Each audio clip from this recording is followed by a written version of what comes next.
Madeline Brooks never thought her name would end up scribbled on a tiny white card and forgotten at the edge of a room like this. She sat at table 11, her fingers worrying the corner of her linen napkin until it frayed. Above her, the chandelier glittered like the night sky she used to stare at from her childhood bedroom window. Only the sky was made of glass and expectation, polished until it blinded you. She tugged at the pale green satin of her dress, a thrift store find she'd spent an entire afternoon debating over. It looked sweet and soft under the yellow light of her bathroom mirror. Here, in the grandeur of Willoughby Manor's ballroom, it seemed to fade into the walls, like she did. Her shoes pinched. She could feel the slight blister forming where the cheap faux leather rubbed against her heel. She wiggled her toes inside the pointed flats, hoping no one would notice that the sole was peeling a little at the tip. Nobody noticed her.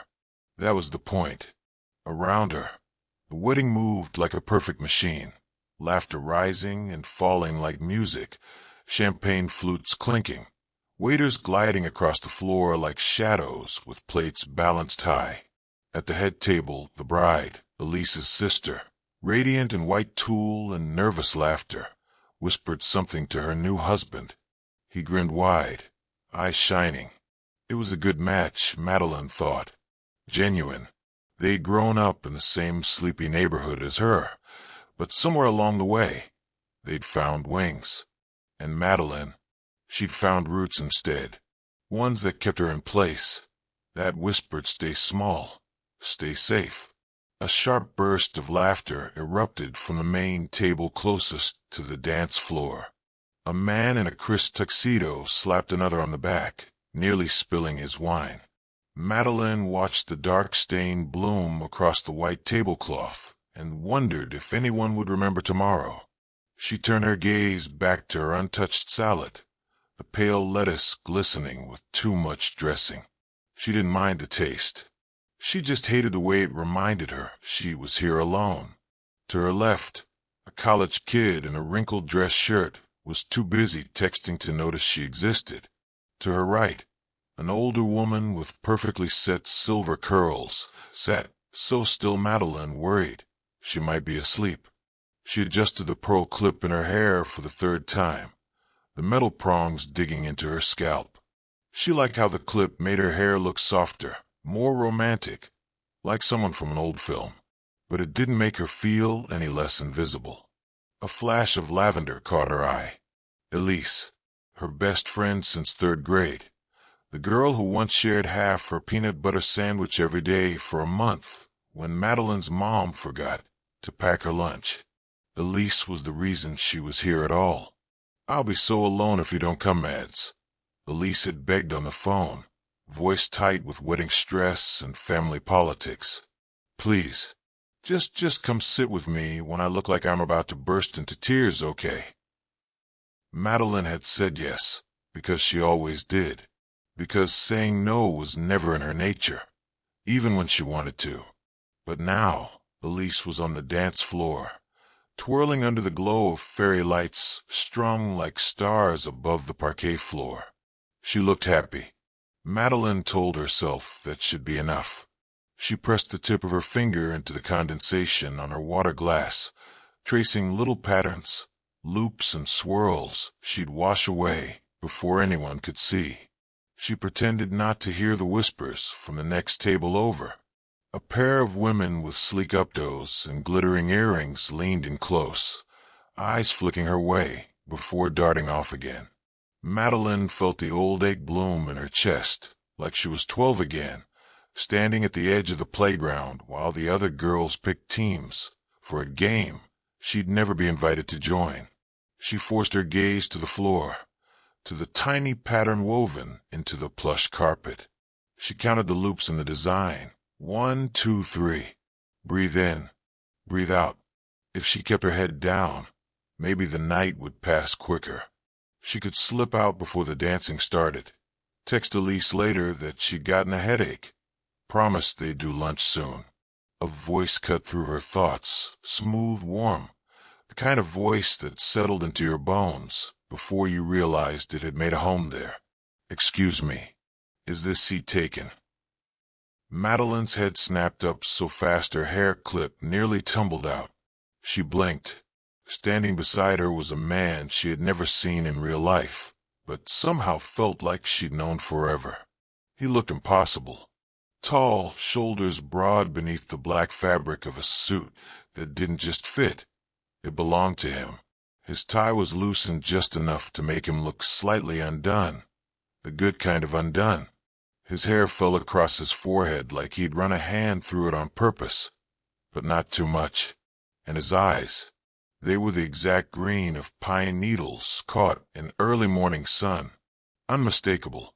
No, Madeline stammered. I mean yes.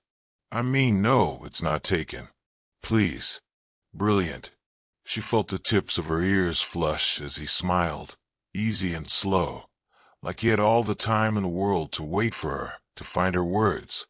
Thank you, he said, sliding the chair out.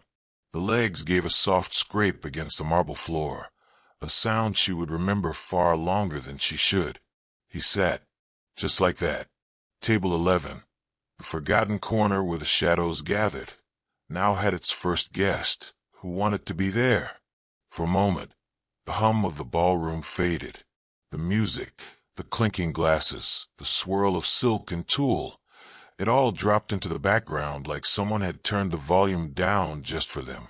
Madeline tried not to stare as the man, Carter Hale, she remembered the name now, settled into his seat. He draped his suit jacket over the back of the chair with a casual flick of his wrist, as if the fabric cost him nothing, but the ease of his movement said otherwise. He leaned back, elbow resting on the table, eyes on her. Not past her, not through her, at her. Madeline Brooks, he read from the name card, his voice shaping each syllable like he might want to keep it. She startled a little, hands fluttering over her lap. Yes. Sorry. You probably have a better seat somewhere. He tilted his head, faint amusement playing at the corner of his mouth. Do I? Madeline tried to laugh, but it came out more like a squeak. I mean, most people here, they know you. They probably want you up there. She gestured awkwardly toward the main table where the wedding party sat, all crystal flutes and polite conversation. Carter's gaze followed her motion, but it didn't linger. He returned his eyes to hers and gave a slight shrug. I needed a break from all that. Small talk, business deals disguised as toasts, people who pretend they care, but can't remember your middle name. She let out a soft puff of air, half surprised by his candor. Sounds exhausting. It is, he agreed, eyes sparkling with a mischievous glint. But you look like the only person here not trying to be anyone but themselves. Madeline's cheeks burned. She dropped her gaze to her napkin, tracing the frayed corner again. I'm not really anyone to notice. He arched a brow. I disagree. She peeked up at him, his grin easy, but not mocking. He looked like he meant it, like he'd plucked her from the sea of sequins and silk on purpose. Do you come to a lot of weddings where you know nobody? He teased. She gave a small shrug, fighting a smile. Only when my best friend makes me. She's the maid of honor. Elise, right? I met her once. She was the only person who didn't pitch me a startup idea while holding a glass of champagne. Madeline laughed for real this time. The sound surprised her, light and almost girlish. She's good like that. She makes people feel seen. Carter's expression softened. So do you. She froze, the words landing between them like a stone dropped into a still pond. He shifted forward, folding his hands on the table. What do you do, Madeline Brooks, besides appear at weddings and rescue billionaires from terrible small talk? She pressed her lips together, wondering how to say it without sounding small. I'm a florist. A florist, he echoed, but it didn't sound like a dismissal. It sounded like an invitation. Tell me everything. She laughed again, shaking her head. Everything? That would take all night. I've got time, he said, voice low, warm. He meant it.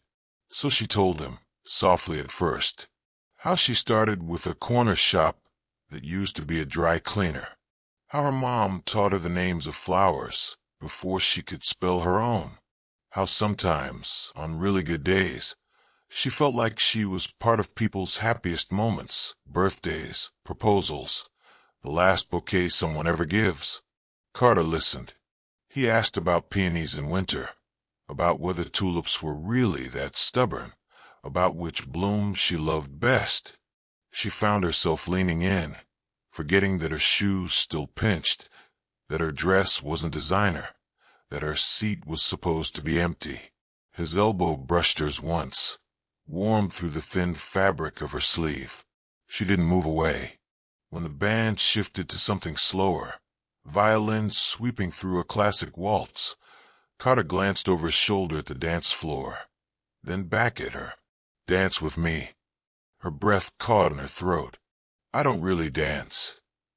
He stood anyway, holding out his hand. His cufflink glinted in the low light. A tiny detail she knew she'd remember later, tucked away like a pressed flower between pages. Neither do I, he said, but I promise not to step on your toes. Much. Her laughter bubbled up again, unstoppable. She slipped her hand into his. The dance floor felt like a stage she'd never rehearsed for. Couples drifted like constellations, turning and twirling in perfect rhythm. Carter didn't lead with flair. He didn't spin her like in the movies. He just moved with her, one step, then another, hand at her waist, gentle but sure. She could feel the eyes. She knew what they saw. Carter Hale, the man they whispered about, dancing with a girl in a faded green dress from table 11. But he didn't look anywhere but at her. You're good at this, she murmured. He grinned. I'm good at making you feel like you are. She shook her head, but his hand squeezed hers, thumb brushing lightly against her knuckles. You ever think, he said, voice low, just for her, that some people are meant to find each other at the forgotten tables? She bit her lip, her heart thudding, so hard she was sure he could feel it through her palm. I think maybe they're the lucky ones. His answering smile was soft and sure and a little bit sad, like he'd been waiting to say it his whole life. When the song ended, they didn't step apart right away. The world seemed to tilt just slightly, as if the chandelier overhead recognized that it was witnessing something real in a room that was mostly performance. Carter leaned his forehead to hers. No kiss, no show, just presence. And Madeline Brooks, the girl who never asked for more, closed her eyes and let herself believe, for one suspended heartbeat, that she was enough. Madeline wasn't sure how they made it off the dance floor. One moment, the music had faded into something brighter, couples laughing and spinning too fast for waltzes. The next, Carter was leading her by the hand, warm, steady, not pulling but guiding, out a side door she hadn't even noticed before. The night air hit her cheeks like a soft slap, cool and scented with cut grass and roses just past bloom. Tiny fairy lights wrapped around the garden's iron railing, flickering like lazy fireflies. Somewhere deeper in the hedges, a fountain trickled over stone. They stopped beneath an ancient oak. Its branches stretched wide and low, heavy with Spanish moss that swayed whenever the breeze decided to breathe. Carter didn't let go of her hand. You okay? He asked, eyes searching hers. In the moonlight, the green in his irises turned stormy, restless, alive. She let out a shaky laugh. I don't know. He raised an eyebrow, something warm pulling at the corner of his mouth. Honest. I like that. She tilted her head, studying the shape of him in the soft shadows. Why are you here, Carter Hale? Really? He didn't pretend not to understand the question. He looked toward the glow of the ballroom behind him, the gold spill of light, the silhouettes of dancers, the clinking of glasses echoing out into the night. Then his eyes found hers again, Steady, almost stubborn. Because rooms like that eat people, he said quietly. And I didn't want it to eat me tonight. Madeline swallowed, her pulse beating too fast for her small wrists. Why me? He smiled then, and it wasn't a grin meant to charm or deflect. It was soft, almost boyish. You look like you were doing exactly what I wanted to do. Hiding in plain sight, he said. But you didn't look bitter about it. You looked honest. She tried to look away. He let go of her hand only to tilt her chin back toward him, 2 fingers warm against her jaw. What are you afraid of, Madeline Brooks? The question settled in her chest, like a stone dropped into deep water. She felt its ripples reach places she hadn't touched in years. That I'll wake up tomorrow and this will feel like a joke, she whispered. That someone like you doesn't really see someone like me. Not when the lights come back on. His thumb brushed along her cheekbone. She hoped he couldn't feel the tiny tremor there. Want to know a secret? He asked. She nodded, throat tight. I'm terrified of the same thing. Madeline almost laughed, a soft, watery sound that made her shoulders shake. You're Carter Hale. He said it like it was an alias he wasn't always sure belonged to him. The man who's supposed to have it all figured out. It's a performance. Most days, I feel like I'm standing on the edge of a glass tower, waiting for someone to push. A hush settled over the garden, broken only by the lazy trickle of the fountain. She felt the space between them shrink, just an inch at a time, honest and unsure. She didn't mean to ask, but the words slipped out anyway. What do you see when you look at me? He closed his eyes for a heartbeat, like he was tasting the question on his tongue before answering. I see someone real. Someone who doesn't know how extraordinary they are because they've spent too long giving everything good they have away to other people.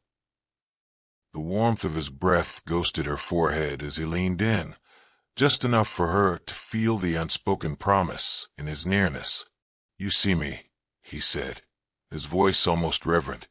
And you don't flinch. Madeline didn't trust her voice, so she didn't speak. She let her hands drift up to rest against his chest.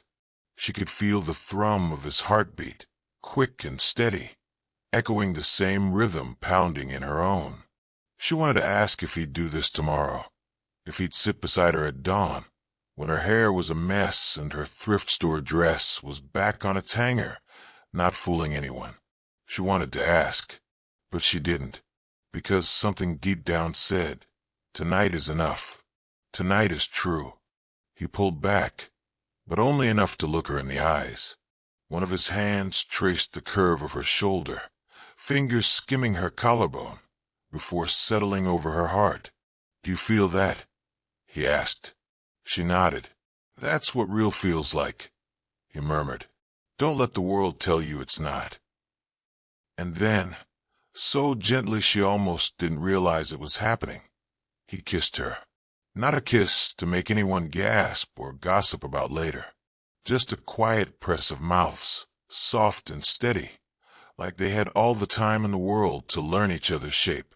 When they parted, he rested his forehead against hers, both of them breathing the same shaky air. I don't want to go back in there, she whispered. His laugh rumbled through her chest. Then don't. She pulled back just enough to look at him, searching for some sign that this was as fragile as she feared. But he looked right back, like he was making a promise he had no idea how to break. Come on, he said, tugging her hand again. There's a bench around the corner, and I think they're about to cut the cake, which means we have at least 20 minutes before someone notices the groom's best man went missing. She blinked. You're the best man? He gave her that crooked grin again. Guilty. You're going to get in so much trouble. Worth it? He said, without missing a beat. They found the bench tucked behind a row of rose bushes that had already given most of their blooms to summer's heat. A few stubborn petals clung on, curling at the edges like old paper. Above them, tiny fairy lights wove through the iron trellis, casting a soft glow that made everything feel a little unreal, like the ending of a story you didn't want to close just yet. Carter sat first, his shoulder brushing hers as she settled beside him. For a moment they didn't speak. They just breathed, like neither quite trusted their words not to break the hush between them. Madeline curled her fingers into the fabric of her dress, suddenly aware of every imperfect detail. The slight stain near the hem, where someone's wine glass had tipped too close, the way the cheap zipper dug into her side when she leaned back. She shifted, hoping he wouldn't notice. But of course he did. "Don't," he murmured, catching her hand before she could fidget again. "Don't apologize for being here." "I'm not," she protested, though it sounded weak, even to her own ears. His thumb traced circles over her knuckles. "You're somewhere in your head right now. Come back to me." She let out a breath that tasted like relief and fear all tangled together. What happens when tonight ends? He didn't flinch. He didn't roll his eyes or toss out some pretty lie about fairy tales and glass slippers. Instead, he turned his whole body to face her, one leg tucked beneath him on the bench. "That depends," he said quietly. "Do you want it to end?" She blinked at him, startled by the question's weight. "I don't know," she admitted. "Part of me thinks this is just a pocket of magic that'll disappear when the music stops." He leaned in, close enough for her to count the faint lines at the corners of his eyes, proof that he smiled more than he probably let on. "Madeline Brooks," he said, like he was testing how it felt on his tongue. "I've spent years in rooms full of people who want something from me. Money, favors, a name to drop at parties they don't even want to be at. And tonight, for the first time in a long time, I feel like a man, not a brand." She didn't know what to say to that, how to tell him that he was the one who made her feel like more than a leftover place card at a forgotten table. So she didn't say anything. She just squeezed his hand. From the ballroom, they could hear the muffled roar of laughter, probably the best man's speech. She felt a flicker of guilt for keeping him away from the spotlight, but when she looked at him, there was nothing of the world's demands in his eyes. Just this bench, just this night. "What if you regret it?" she asked, the question spilling out before she could catch it. He tilted his head, considering her like she was the most important answer he'd ever have to give. "Then I'll regret something real," he said. "I'll regret choosing you over a room full of people I'll forget in the morning. I think I can live with that." A breeze tugged at the loose strands of her hair. He reached up and tucked them behind her ear, fingers brushing the curve of her jaw so softly she had to close her eyes. "You deserve more than a corner table," he said. "You deserve the whole damn room." She felt tears sting the backs of her eyes. "What if I'm not enough for it?" He exhaled, a sound that almost made her chest crack open. "Then we make a new room, one that fits you, one that fits us." Somewhere behind them, the band started a new song. The low thrum of a cello carried across the garden, like an echo of the dance they'd left behind. He stood and held out his hand, the same way he had before. No demands, no performance, just a question in his palm. She let him pull her to her feet. In the quiet dark, they swayed to music only they could really hear. Two shadows beneath an old oak, surrounded by roses that refused to die. She rested her head on his chest.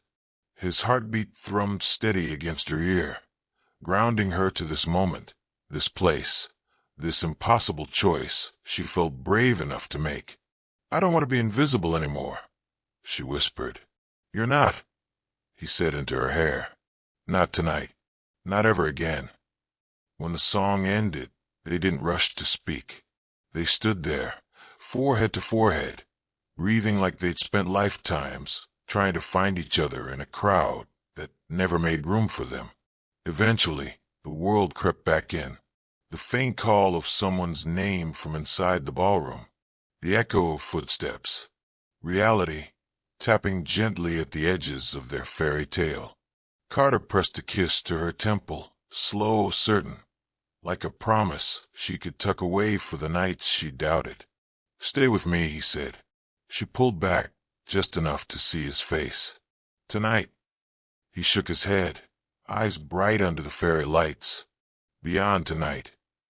She laughed, half a sob, half a hope, all of it raw and blooming. "You barely know me."